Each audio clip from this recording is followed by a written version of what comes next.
कल वाली क्लास में हम लोगों ने लॉर्ड लिटन के बारे में देखा था। आज हम लोग उसके आगे कंटिन्यू करते हैं। देखिए, नेक्स्ट है हमारा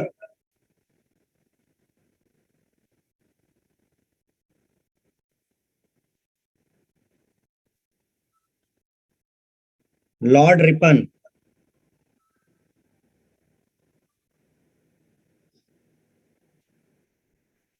80 से 84।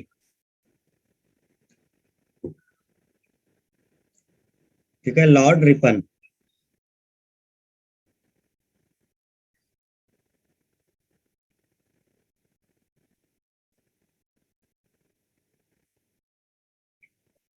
भारतीय वायसरायों में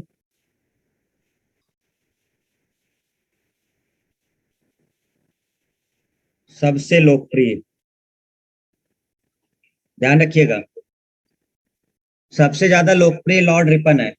ठीक है, भारतीय वायसराय में सबसे ज्यादा जो लोकप्रिय है वो लॉर्ड रिपन ही है। 80 से 84 इसका समय काल है।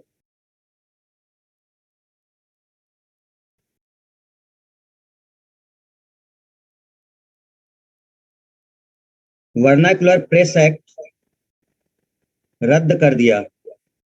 आपको हमने बताया था वर्नाकुलर प्रेस एक्ट किसके समय में आया था? 1878। ये देखो ऊपर। तो 1878 में एक वर्नाकुलर प्रेस एक्ट आया था लिटन के समय, जिसने देसी भाषा के समाचार पत्रों पर कठोर प्रतिबंध लगा दिया था। इस चीज को इसने हटा दिया। ठीक है, वर्नाकुलर प्रेस एक्ट में इस चीज को हटा दिया गया। द्वितीय आंग्ल अफगान युद्ध लिटन के समय हुआ था। इस समय क्या हुआ? संधि हो गई।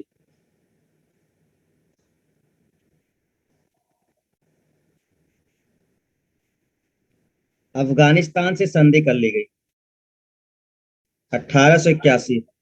देखो यहाँ ऊपर देखोगे तो द्वितीय आंग्ल अफगान युद्ध 78 से 80 और 81 में संधि हुई है। किसके समय में? रिपन के समय में।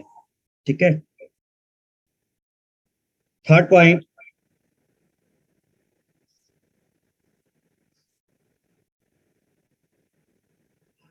प्रथम कारखाना अधिनियम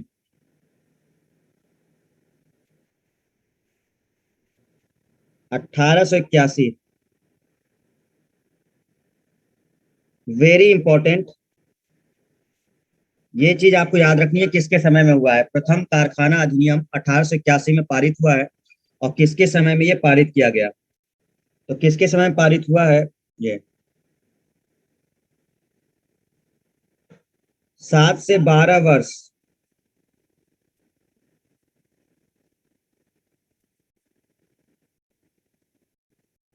बच्चों के लिए।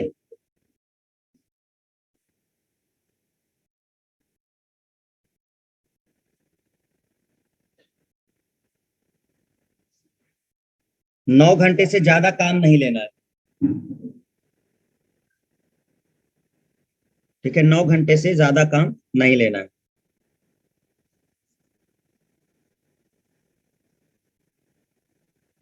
मैसूर के शासक से, मैसूर के शासक को गद्दी वापस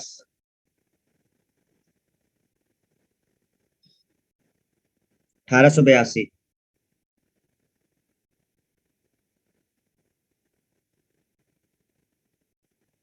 स्थानीय स्वशासन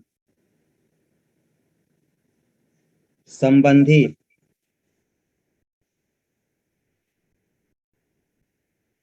सरकारी प्रस्ताव 1882। इंपॉर्टेंट पॉइंट है।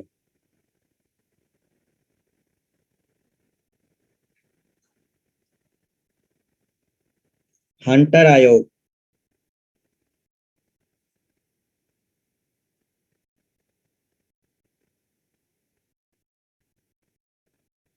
1882।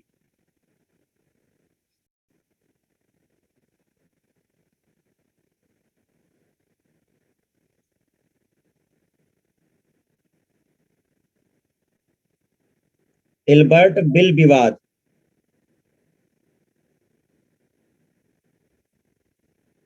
83 से 84।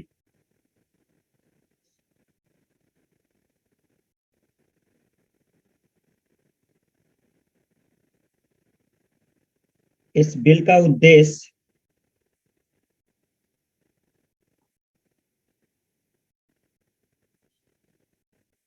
जाति भेद पर आधारित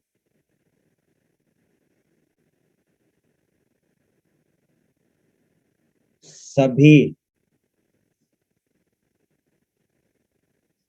न्यायिक अयोग्यताएं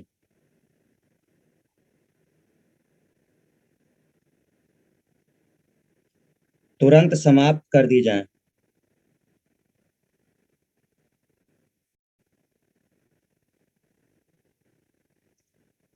और भारतीय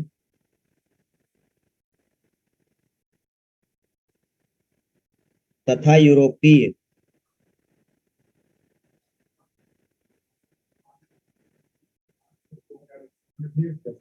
न्यायाधीशों की नियुक्ति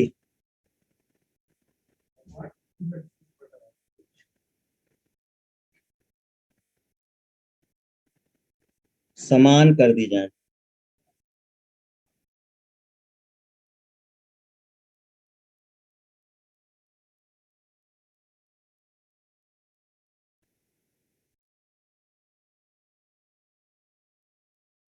नियमित जनगणना की शुरुआत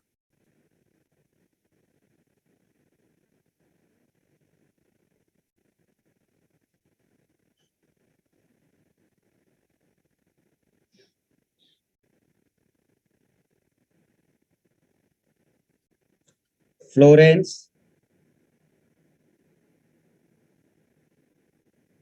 नाइटिंगल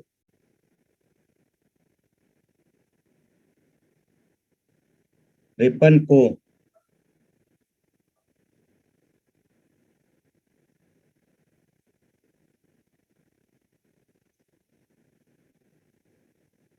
भारत के उद्धारक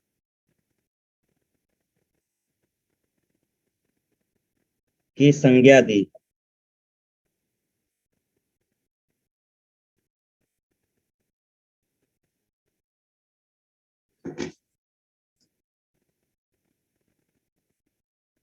नोट करो इसे। लॉर्ड रिपन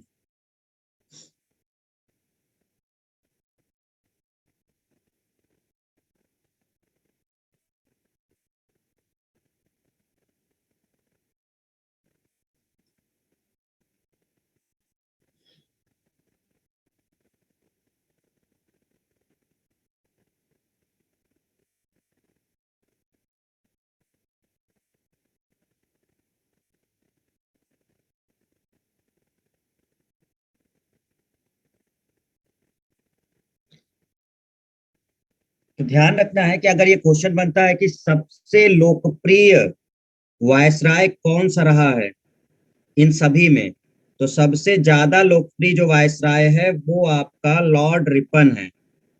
लॉर्ड रिपन को सबसे ज्यादा, और सबसे अलोकप्रिय किसको कहा जाता है? कर्जन को। जो सबसे ज्यादा अलोकप्रिय है वो कर्जन है, और जो सबसे ज्यादा लोकप्रिय है वो रिपन है। ठीक है। देखिए, रिपन से पहले लिटन के समय एक एक्ट आया था, वर्नाकुलर प्रेस एक्ट, जिसमें उसने देसी समाचार पत्रों पर प्रतिबंध लगा दिया था। तो लिटन ने क्या किया, रिपन ने उस एक्ट को रद्द कर दिया। मतलब समाचार पत्र पे जो प्रतिबंध लगे थे उसको हटा दिया गया। ये रिपन के समय हुआ। और ये एक्ट लगाया किसके समय गया था? लिटन के समय।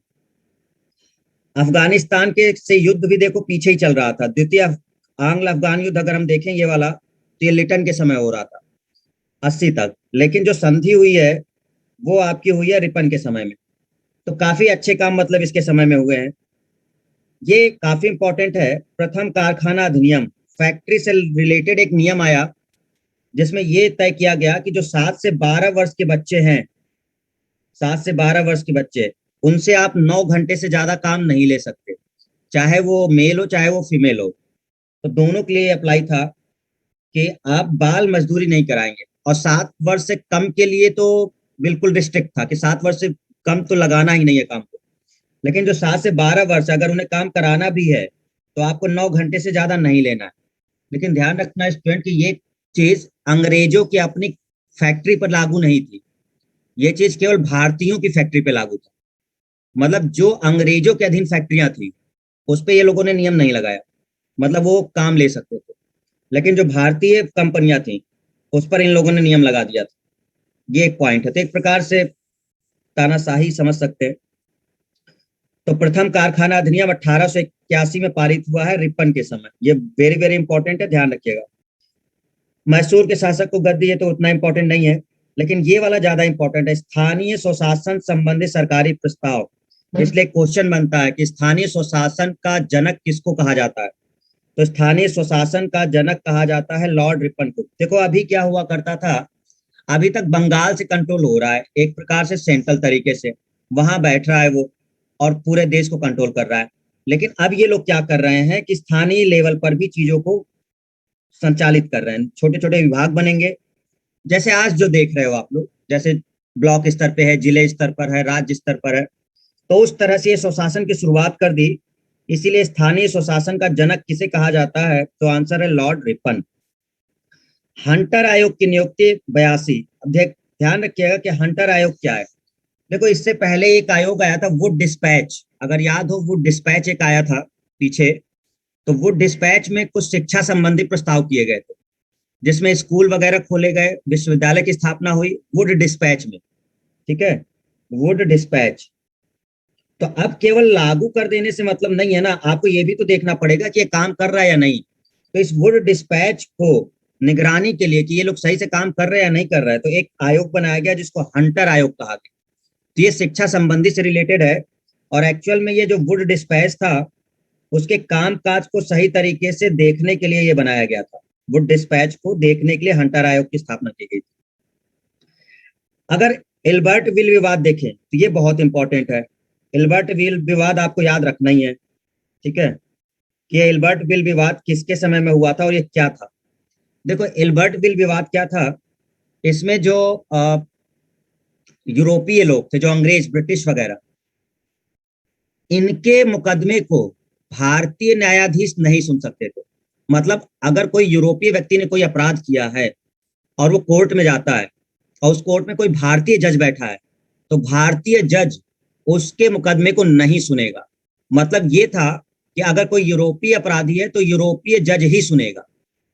मतलब एक प्रकार से ये तो क्या हो गया, एक प्रकार से अपने को सर्वश्रेष्ठ बता रहे हैं कि भाई हम श्रेष्ठ हैं और भारतीय लोग हमसे निम्न हैं, तो वो लोग मेरे हम लोग के मुकदमे कैसे सुन सकते हैं।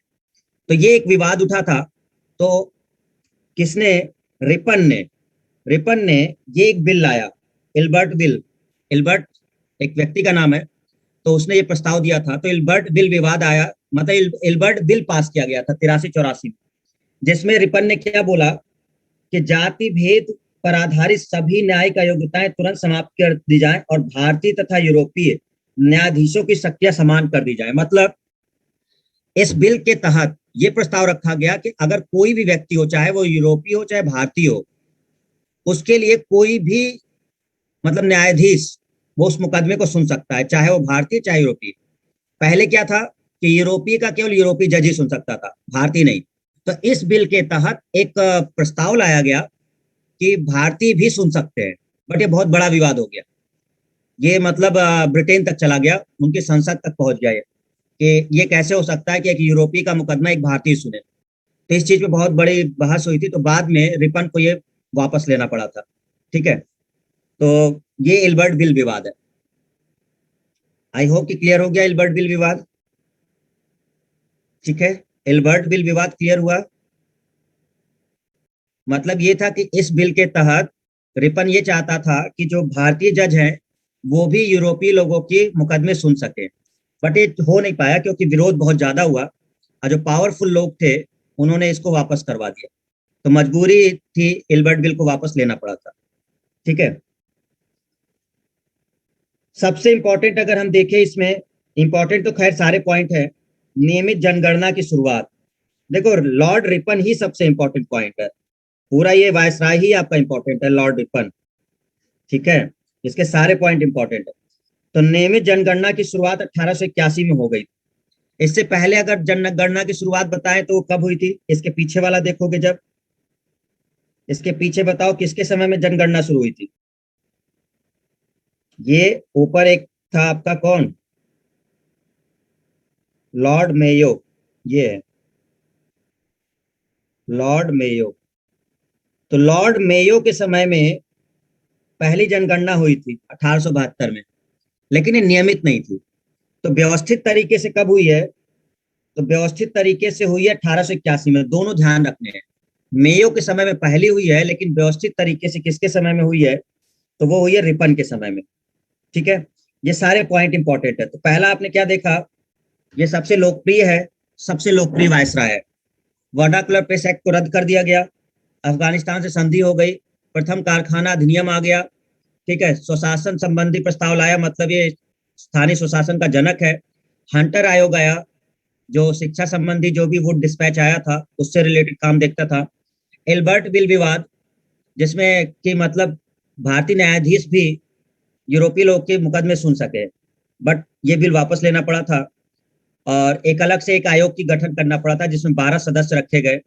उसमें से 7 जो तो यूरोपीय जज थे, और जो 5 थे वो भारतीय रखे गए। तो ऑब्वियस सी बात है कि अगर 7 यूरोपीय हैं तो किसका सुनेंगे? भाई यूरोप लोगों का ही सुनेंगे। तो ये आपका इल्बर्ट बिल विवाद था। नियमित जनगणना की शुरुआत 1881 में हो गई, आपको ध्यान रखना है। और फ्लोरेंस नाइटेंगल ने रिपन को भारत के उद्धारक की संज्ञा दी है। तो ये क्वेश्चन बन सकता है कि किस वायसराय को भारत के उद्धारक की संज्ञा दी गई है?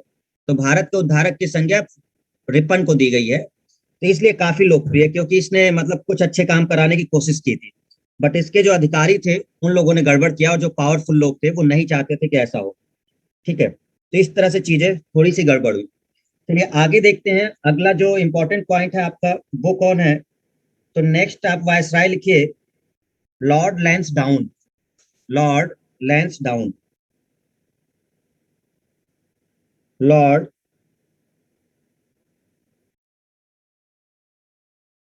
लैंसडाउन, 1888 से 94।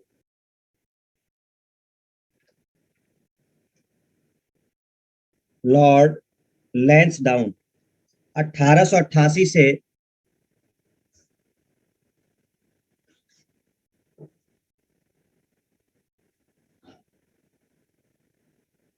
फ्लोरेंस फ्लोरेंस नाइटिंगेल अंग्रेज है। ठीक है, कोई बहुत बड़ी पदवी नहीं है उसको यहाँ पर, लेकिन वो एक अंग्रेज, आप समझ सकते हैं। लॉर्ड लैंसडाउन के लिए 1888 से 94। अब ये बना है, देखो, रिपन है, रिपन 84 तक, 84 से अब कौन बनेगा? लॉर्ड लैंसडाउन बनेगा। तो पहला पॉइंट है, देखिए दूसरा कारखाना अधिनियम आ गया। दूसरा कारखाना अधिनियम इसके समय में पारित हुआ। पहला रिपन के समय में, दूसरा लैंसडाउन के समय में, 1891 पारित हो गया। महिलाएं 11 घंटे से अधिक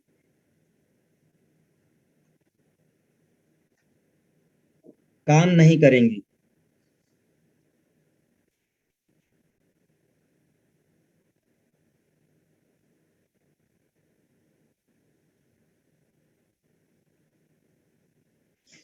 तो यहाँ पे ये फिक्स कर दिया गया दूसरे कारखाना अधिनियम में कि 18 घंटे से ज्यादा काम, सॉरी 11 घंटे से ज्यादा काम महिलाओं को नहीं करना है। ये एक नियम बनाया गया लैंसडाउन के समय में, जब द्वितीय कारखाना अधिनियम आया। दूसरा पॉइंट, भारतीय परिषद अधिनियम 1892। ये भी पॉलिटी का बहुत इंपॉर्टेंट टॉपिक है। भारतीय परिषद अधिनियम, ठीक है, अस्तित्व में आया।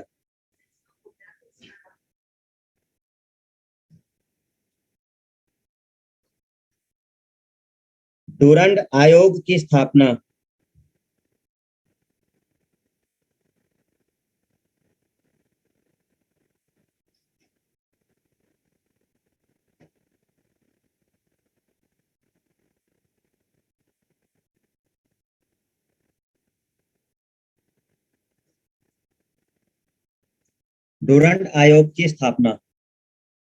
1893।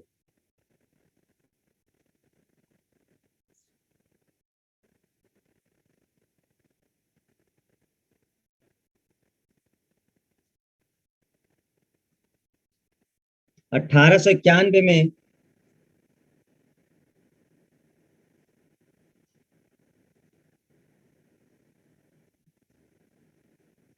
आयु विवाह अधिनियम।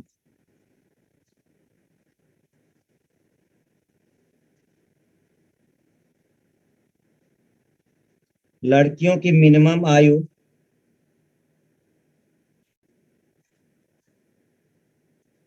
12 वर्ष।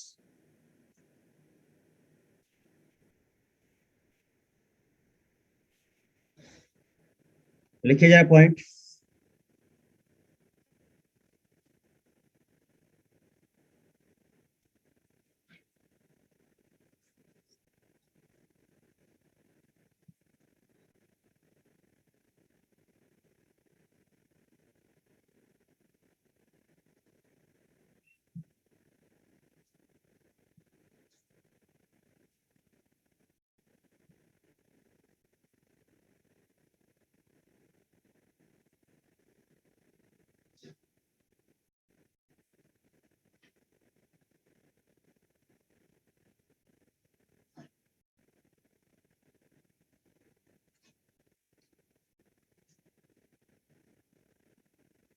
अच्छा, एक रह गया क्या?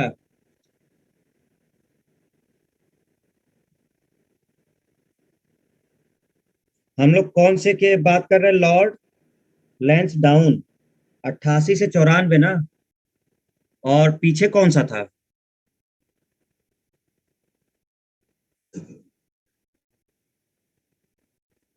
80 से 84 तक। एक रह गया लग रहा है, बीच में ध्यान नहीं दिया, तुम लोगों ने ध्यान भी नहीं दिलाया। 80 से 84 है ना ये, लॉर्ड रिपन। और हम बात किसकी कर रहे हैं? 88 से 94। तो एक तो रह गया ना, 84 से 88 वाला। किसी ने ध्यान भी नहीं दिलाया, सीधे 88 से 94 पे आ गए। चलो ठीक है, इसके बाद हम लिख लेंगे। भाई ध्यान दिया करो, मान लो नहीं देखे इसमें। 84 से 88, हाँ एक रह गया ना। लॉर्ड रिपन है 80 से 84, और हम सीधे बात कर रहे हैं लॉर्ड लैंस डाउन, मतलब 88 से 94। बीच में डफरिन आएगा एक, 84 से 88 4 साल के लिए डफरिन आएगा ना, लॉर्ड डफरिन। चलो इसके बाद कर लेते हैं, लैंस डाउन के बाद हम आपको भी बता देंगे। ठीक है, इस चीज का थोड़ा ध्यान देते हैं ना, डेट का। मान लो हमसे निकल गया।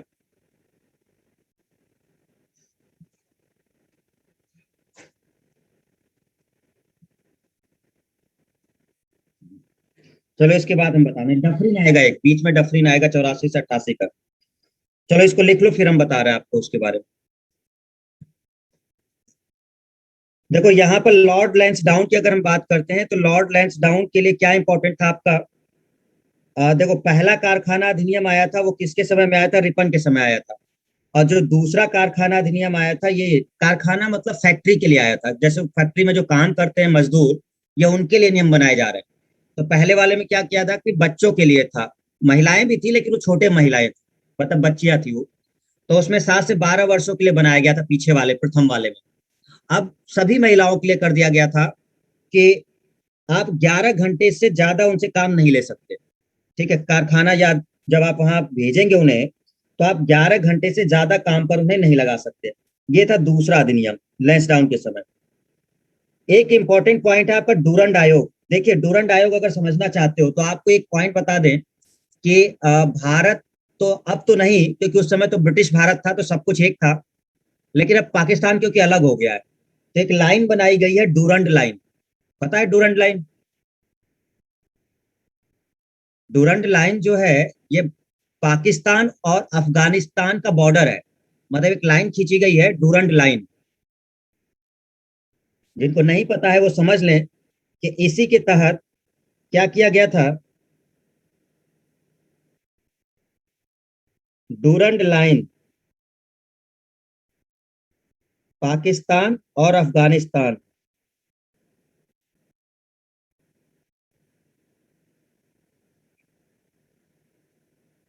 आज की वर्तमान की बात कर रहे हैं। आज की डेट में जो ये आयोग है, इसने मतलब एक बाउंड्री बनाई है। असल में वो बाउंड्री किसके लिए बना रहे थे? ब्रिटिश भारत अपनी जो थी और अफगानिस्तान के बीच बना रहे थे, क्योंकि पाकिस्तान भी उस समय भारत का ही पार्ट। लेकिन आज की डेट में देखोगे तो पाकिस्तान अलग हो चुका है। ठीक है, समझ गए? तो अब वो अगर कभी पूछे कि डूरंड लाइन किन देशों के बीच है? तो अब आप कहोगे कि ये पाकिस्तान और अफगानिस्तान के बीच की बॉर्डर लाइन है, डूरंड लाइन। डूरंड एक अंग्रेज है, डूरंड उस अंग्रेज के नाम पर वो आयोग है, डूरंड आयोग। ठीक है, तो डूरंड एक अंग्रेज था, उसके नाम पर वो बना है। तो आपको बस इतना ध्यान रखना है कि ये डूरंड लाइन जो है पाकिस्तान और अफगानिस्तान की है। जब स्थापना हुई थी तब ये किस क्या था, ब्रिटिश भारत और अफगानिस्तान के बीच था, 1893 में। ठीक है,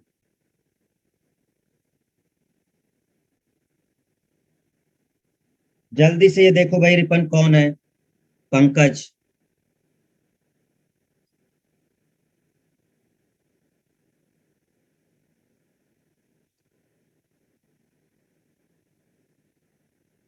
हो गया, चलो आगे बढ़ो।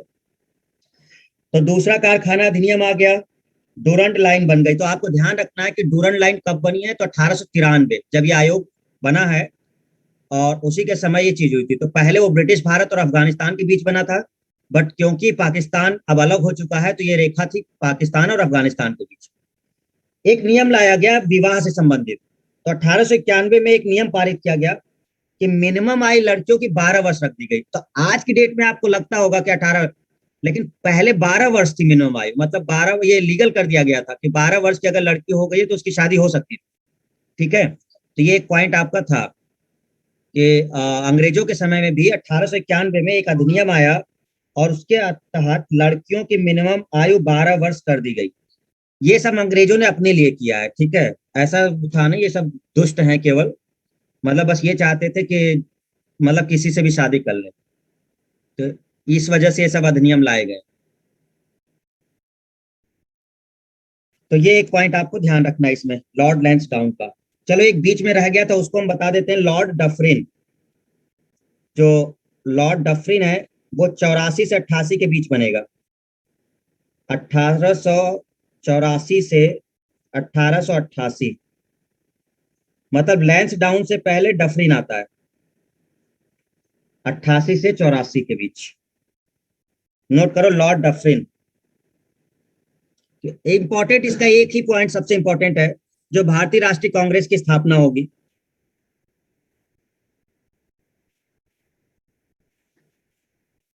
तृतीय आंग्ल बर्मा युद्ध,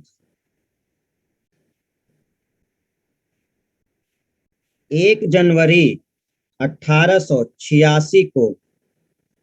ये बहुत इंपॉर्टेंट पॉइंट है, याद रखना है इसको, इसीलिए लिख रहे हैं।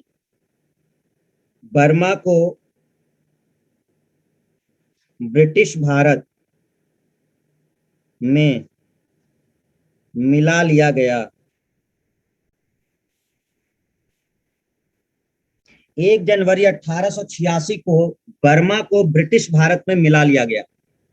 ठीक है, जो ब्रिटिश भारत का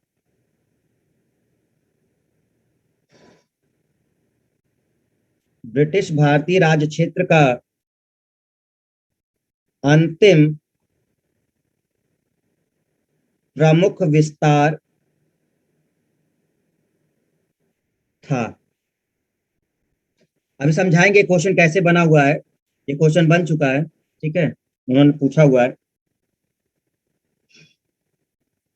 भारतीय राष्ट्रीय कांग्रेस की स्थापना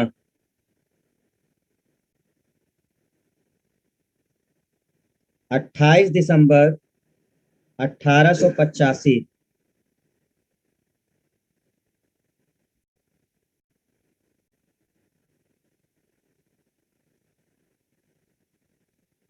एओ ह्यूम द्वारा।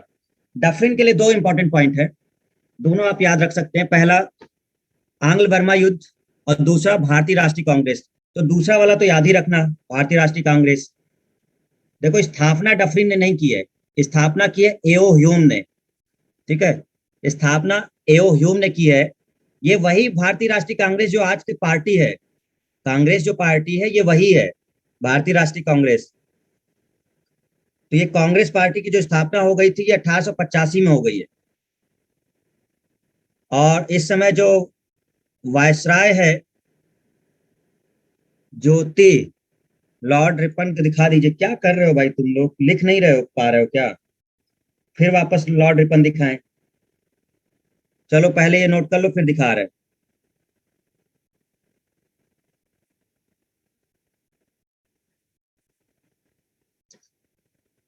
तो बताइए स्टूडेंट्स, भारतीय राष्ट्रीय कांग्रेस की स्थापना किसके समय में हुई?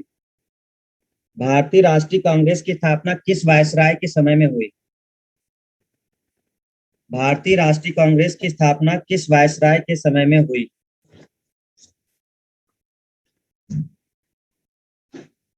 अच्छा ठीक है ज्योति, हम अभी दिखा दे रहे हैं, ठीक है। बस 2 मिनट, अभी एक लिख लो फिर हम दिखा रहे हैं।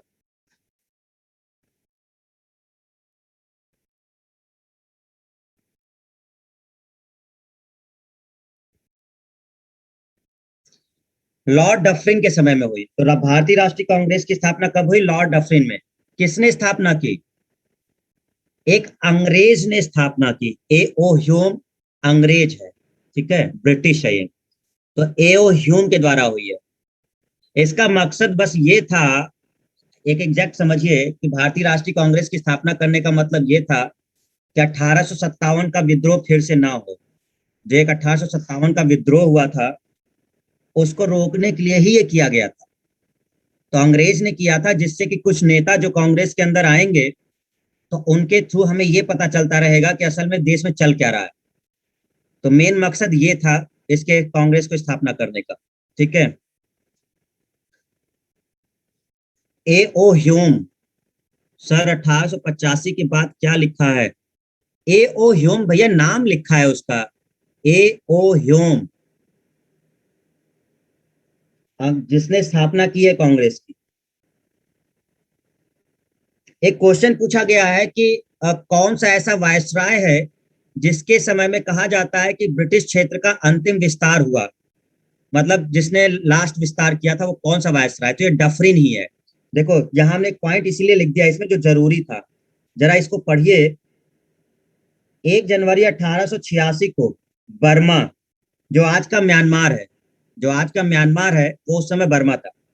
तो बर्मा को ब्रिटिश भारत में मिला लिया गया।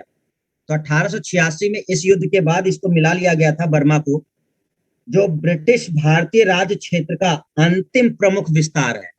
मतलब अब ये लड़ करके या उस तरह से आक्रमण करके नहीं मिलाएंगे किसी को, ठीक है। तो ये इसलिए क्वेश्चन बनता है कि जो ब्रिटिश भारतीय राज्य क्षेत्र का, यही क्वेश्चन बना है इतना नीचे का जो है, कि ब्रिटिश भारतीय राज्य क्षेत्र का जो अंतिम प्रमुख विस्तार था, वो अंतिम प्रमुख विस्तार किसके समय में हुआ है? तो वो डफरिन के समय में हुआ है। ये क्वेश्चन बना हुआ है आपका, ठीक है। कि अंतिम, और आपको ये ध्यान रखना है कि वो अंतिम क्षेत्र कौन सा था। तो बर्मा, आज का जो म्यांमार है उसी को बर्मा कहा जाता था, ठीक है। तो 2 पॉइंट आपके लिए इंपॉर्टेंट है। जिनका छूट गया है रिपन, वो जरा इसको देख लें, लॉर्ड रिपन जल्दी से। लॉर्ड रिपन जिनका छूट गया है वो इसको जल्दी से कनेक्ट करें, चाहे स्क्रीनशॉट ले लो। आप स्क्रीनशॉट ले सकते हो तो स्क्रीनशॉट ले लो। तो डफरिन के 2 पॉइंट जरूर याद रखना, एक अंतिम प्रमुख विस्तार जो बर्मा के रूप में हुआ है, और दूसरा जो भारतीय राष्ट्रीय कांग्रेस की स्थापना हुई है।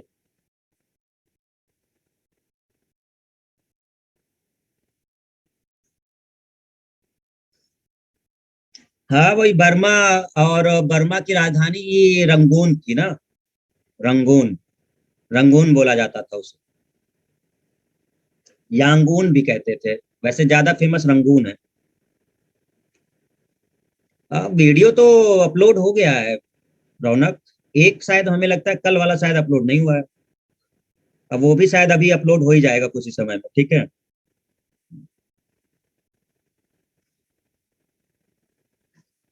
चले आगे, हो गया, ठीक है। तो लॉर्ड डफरिन, तीन के बारे में हमने आज बात की। एक सबसे पहला फिर से देख लो, एक लॉर्ड रिपन। लॉर्ड रिपन की अगर हम बात करें तो सबसे लोकप्रिय है ये लॉर्ड रिपन, जो 80 से 84 है। डफरिन जो है वो 84 से 88 है, और 85 में ही कांग्रेस की स्थापना हो गई है, ठीक है। फिर आया है 88 से 94 लॉर्ड लैंसडाउन। इसके लिए कारखाना अधिनियम इंपॉर्टेंट है, सबसे ज्यादा अगर कहें तो कारखाना अधिनियम ही इसके लिए इंपॉर्टेंट है, ठीक है। एक और अब आते हैं जो सबसे बहुत ज्यादा इंपॉर्टेंट तो नहीं, लेकिन हाँ थोड़ा सा एक पॉइंट उसके लिए ध्यान रखना होगा। लॉर्ड एल्गिन अब असल में क्योंकि क्रम से हम बता रहे हैं तो इसलिए हम सब बता दे रहे हैं। अब इसमें कुछ बहुत इंपॉर्टेंट है, कुछ ज्यादा इंपॉर्टेंट नहीं है, बट क्रम से इसलिए बता दे रहे हैं कि वो छूटे ना।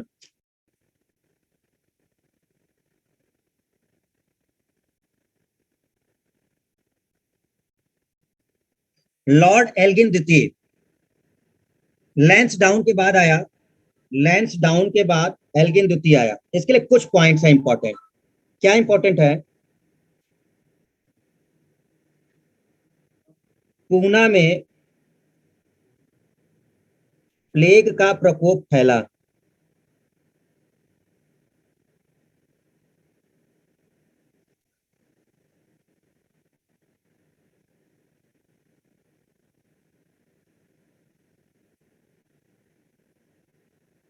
चापेकर बंधुओं द्वारा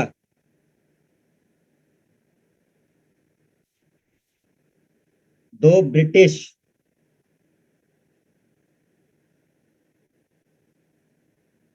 अधिकारियों की हत्या।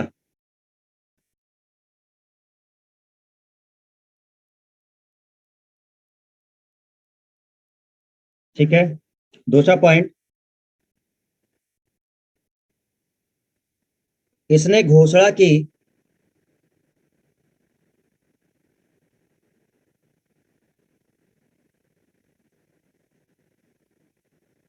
हमने भारत को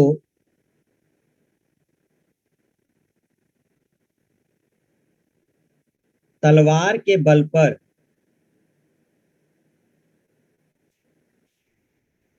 जीता है और तलवार के बल पर ही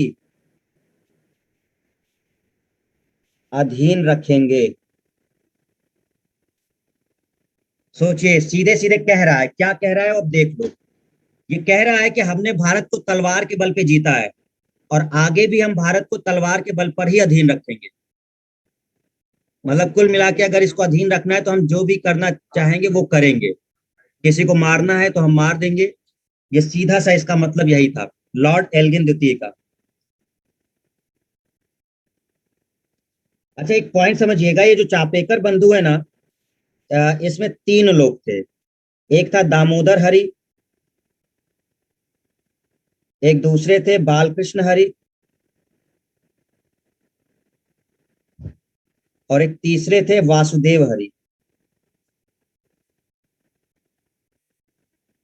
और जो ब्रिटिश अधिकारी जिसको मारा गया था उनमें से एक था रैंड और दूसरा था आयस्टर।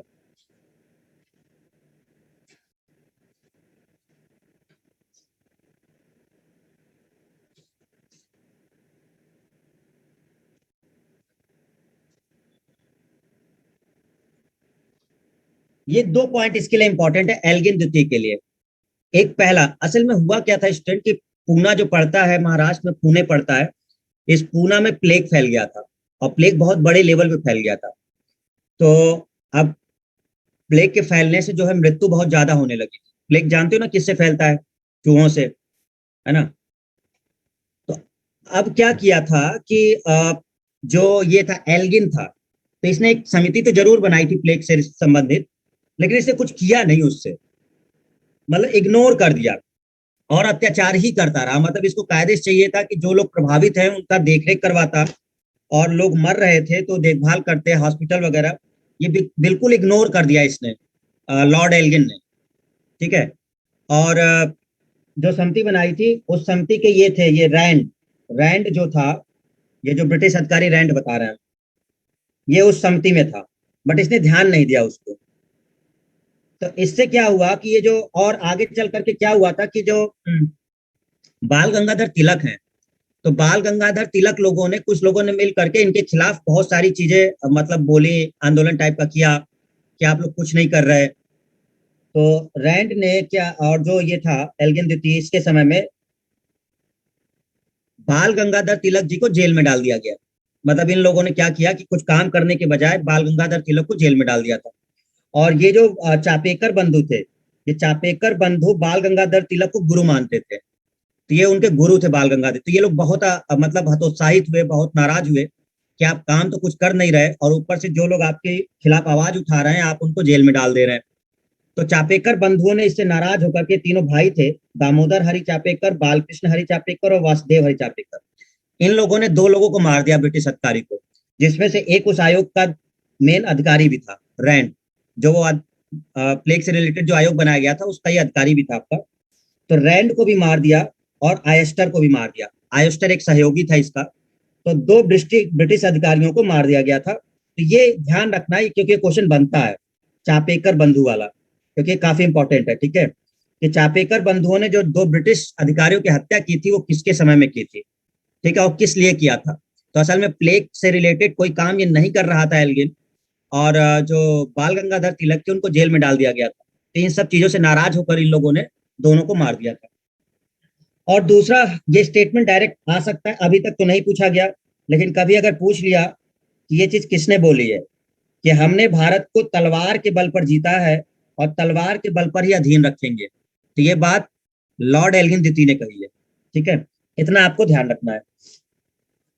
क्लियर हो गया। तो चार हमने बात की आज, कितने बात किए, चार लोगों की बात। एक पहला कौन सा, रिपन, दूसरा कौन, डफरिन, तीसरा कौन, लैंसडाउन, और चौथा कौन, एल्गिन द्वितीय, ठीक है।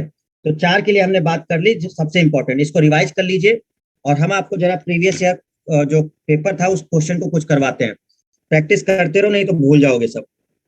नोट कर लिए हो सब लोग, ये सभी लोग नोट डाउन कर लिए, सीट निकाले हो सब लोग पेपर की, प्रिंट आउट नहीं निकाले ना, तुम लोग ऐसे ही हो, एक तो प्रिंट आउट नहीं निकाल सकते हो।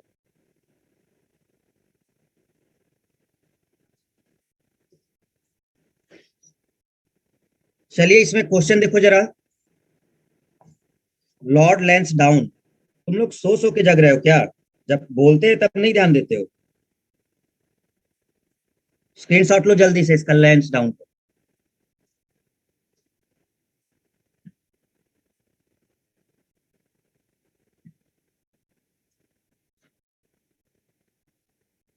अरे सीट नहीं है तो सीट प्रिंट निकालना है, सेंड नहीं किए व्हाट्सएप पे, कुछ तो कर लो काम। अब मान लो नहीं मिल पा रही है सीट, तो भाई सिलेक्शन चाहिए कि नहीं चाहिए। तुम लोग बिल्कुल भी अपने फिक्र नहीं करते हो, बस ये करवा दो वो करवा दो।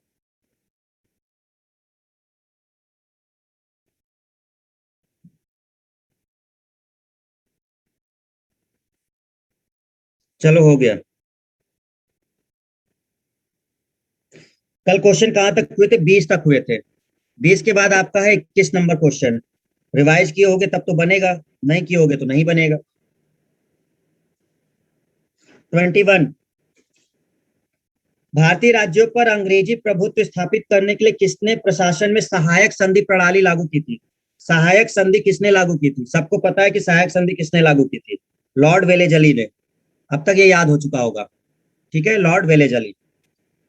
22वां, ईस्ट इंडिया कंपनी का राजपूत राज्यों से सहायक संधि करने का मुख्य उद्देश्य क्या था। आप पढ़िए जरा और बताइए हमें कि कौन सा इसमें से सही हो सकता है, मेन मकसद क्या था उसका, सहायक संधि का।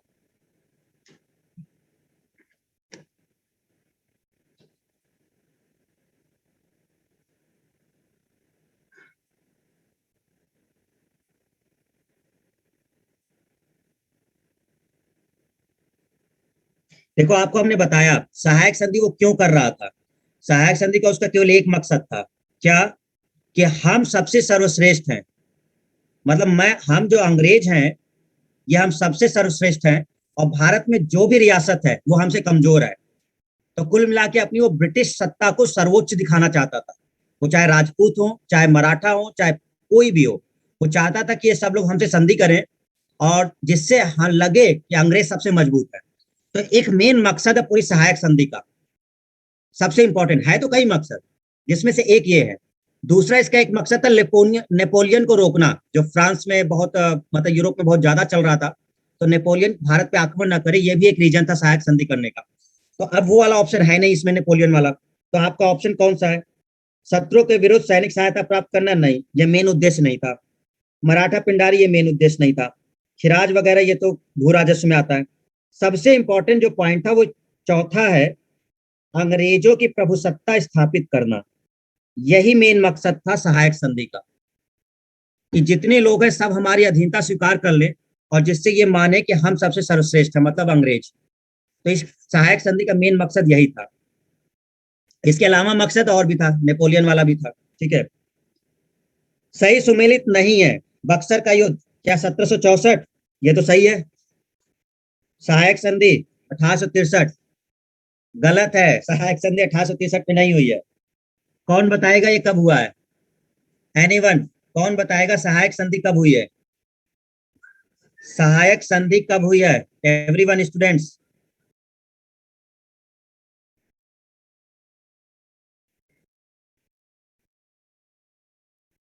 भाई एक तो सहायक संधि आपकी पहले ही 1765 में ही हो गई है, स्टार्टिंग में ही। लेकिन जब वेले जली की बात करोगे तो 98 की बताएंगे। बताया था ना आपको कि एक तो आपकी कब हो गई थी, 1765 ही, बट इसको ज्यादा श्रेय नहीं मिलता है। मेन कब मिलता है? वेले जली वाला। तो वेले जली वाली को ज्यादा प्रमुखता दी जाती है। और वेले जली वाला कब हुआ है? 98 में हुआ है। ठीक है ना? तो जिस हिसाब से क्वेश्चन होगा उस हिसाब से, अगर वेले जली करके पूछता है तो 98 आंसर देंगे। अगर ये कहेगा कि सबसे पहले कौन सा हुआ था तो 65 देंगे फिर। तो यही आंसर है, क्योंकि ये गलत है।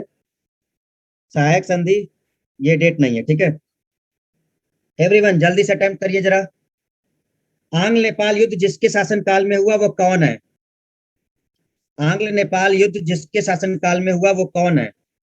शुरुआत में जो आंग्ल नेपाल युद्ध हुआ था, अंग्रेजों और नेपालियों के बीच जो हुआ था, वो किसके समय में हुआ था?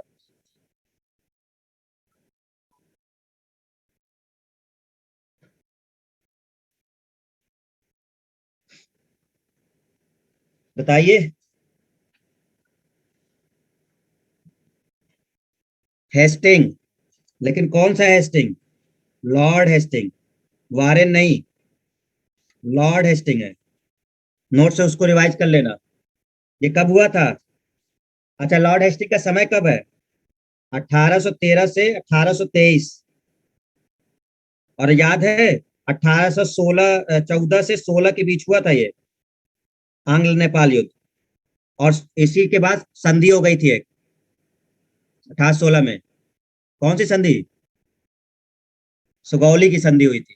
तो आंग्ल नेपाल युद्ध के बाद ही सुगौली की संधि हो गई। ठीक है, थोड़ा सा रिवाइज करते रहो।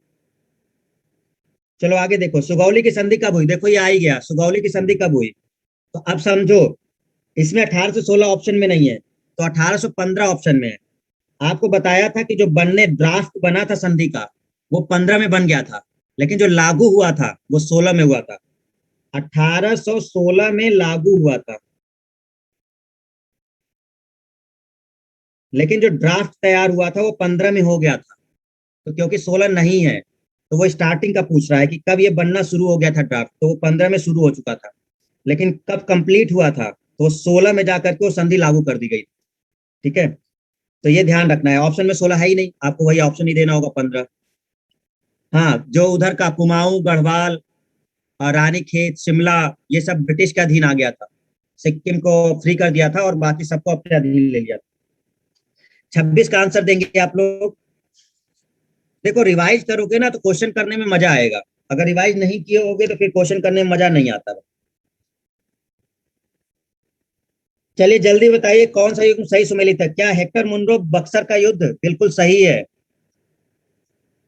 आपको बताना है कौन सुमेलित नहीं है, ठीक है ना? हेक्टर मुनरो ने ही नेतृत्व किया था।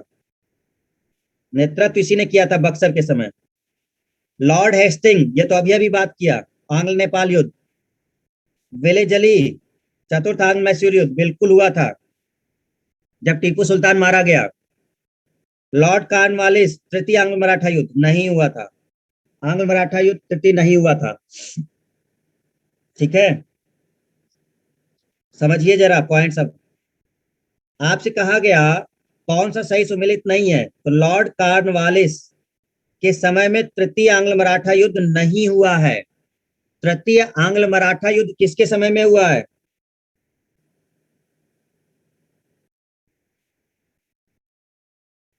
लॉर्ड हेस्टिंग के समय हुआ है।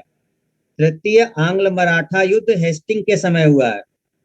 लॉर्ड हेस्टिंग के समय हुआ है तृतीय आंग्ल मराठा युद्ध। कॉर्नवालिस के समय ये युद्ध नहीं हुआ है। ठीक है, कॉर्नवालिस का समय क्या है बता सकते हो?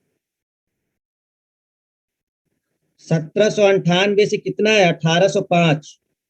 और आंग्ल मराठा युद्ध कब हुआ है? तो आंग्ल मराठा युद्ध हुआ है 1817 से 1818। अब जरा डेट देखो और अपना दिमाग लगाओ। क्या? अब आप समझो कि लॉर्ड कॉर्नवालिस का जो समय है, वो लॉर्ड कॉर्नवालिस का समय 98 से 1805, और युद्ध कब हुआ है? 17 से 18। तो ये कैसे हो सकता है उस समय? भाई समझ में आ रही है बात? 1784 से 1793 क्या लिखे हो? अच्छा, लॉर्ड कॉर्नवालिस, सॉरी,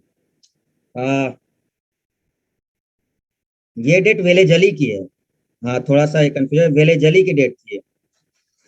1798 से 1805 जो डेट है वो वेलेजली की है, क्योंकि सहायक संधि लगी थी ना, तो वेलेजली की है वो।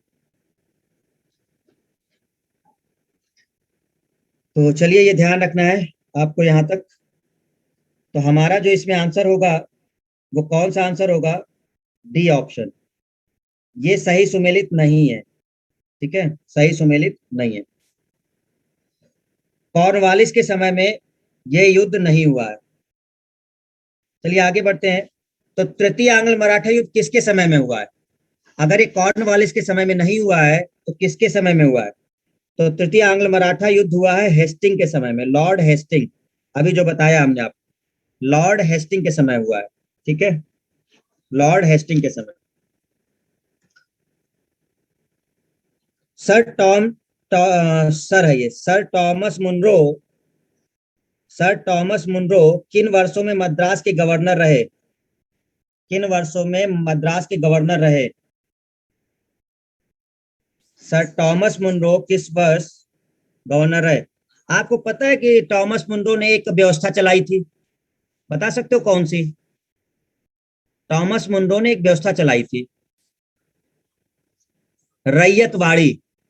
रैयतवाड़ी व्यवस्था चलाई थी, हाँ। टॉमस मुनरो ने ही एक व्यवस्था चलाई थी जिसको बोला गया था रैयतवाड़ी। और ये उस समय मद्रास का गवर्नर ही था। और ये कब था? 20 से 27। क्योंकि रैयतवाड़ी कब बनाया गया था? 1820 में।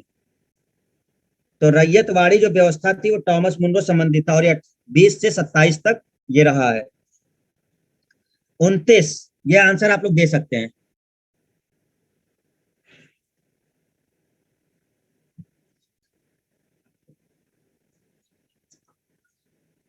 कुशासन के आधार पर किस गवर्नर जनरल ने मैसूर राज्य के प्रशासन को ले लिया था? कुशासन का आरोप लगाया और मैसूर को अपने में शामिल कर लिया था। किसने किया था ये? आपको हम एक पॉइंट बता देते हैं कि 1831 में हुआ था। 1831 में ये काम हुआ था। किया किसने था? एनीवन? बेंटिंग। आंसर दे रहे हैं बेंटिंग। बेंटिंग ने किया था, बिल्कुल सही है। क्योंकि बेंटिंग का समय जानते हो क्या था? एक तो वो 1828 से 33 तक रहा, और फिर 2 साल के लिए और बना था वो, 33 से 35 में। तो इसके दौरान ही, लॉर्ड विलियम बेंटिंग के दौरान ही मैसूर को ले लिया गया। 30 नंबर क्वेश्चन, 30।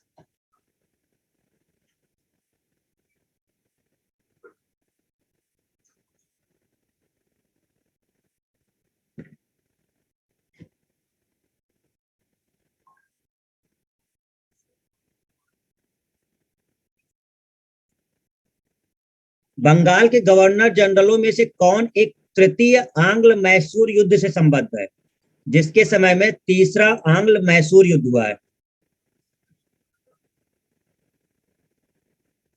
सब लोग आंसर दे रहे हैं। Lord Cornwallis. हाँ हर्षवर्धन, 53 के बाद चार्टर एक्ट नहीं आया था। लॉर्ड कॉर्नवालिस आंसर है। ठीक है, तीसरा आंग्ल मैसूर युद्ध कब हुआ था ये पता है? 1890 से 92 में हुआ था।